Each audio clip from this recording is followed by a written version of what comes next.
it's important to know that when we start following Jesus, we cannot keep it to ourselves. If we keep it to ourselves, then do we even really have a relationship with him? Our relationship with Jesus should extend to others. We honestly can't serve the Lord if we're not serving others, and vice versa. But this is the relationship between someone who's serving God and how it impacts someone else. Matthew chapter 13, verses 31 and 32. Another parable he put forth to them, saying, the kingdom of heaven is like a mustard seed, which a man took and sowed in his field, which indeed is the least of all the seeds, but when it is grown, it is greater than the herbs, and becomes a tree, so that the birds of the air come and nest in its branches. When we first start following Jesus, it may seem small and insignificant, but later on down the road, our relationship with him has to benefit others, and it should be noticeable. Like, people should be able to easily benefit off of our relationship with Jesus. Our fellowship with him, helps other people. In this scripture, us as Christians, we start off as the mustard seed, and then as Jesus continues to make us grow, we then become the tree, where it says the birds of the air come and nest in its branches. Those are the people who benefit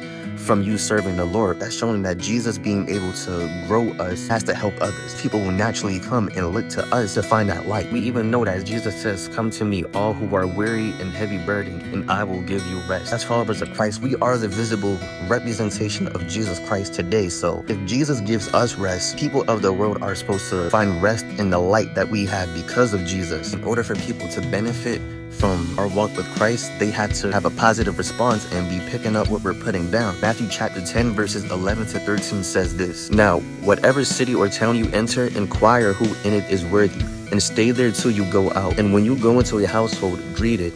If the household is worthy, let your peace come upon it. But if it is not worthy, let your peace return to you. Everybody we speak to about Jesus, everybody's not going to respond to it positively. We have to extend the love of Christ to others, yes, but we can't extend it to people who just don't want to hear it. That's why it says in verse 11, inquire who in it is worthy, and stay there till you go out.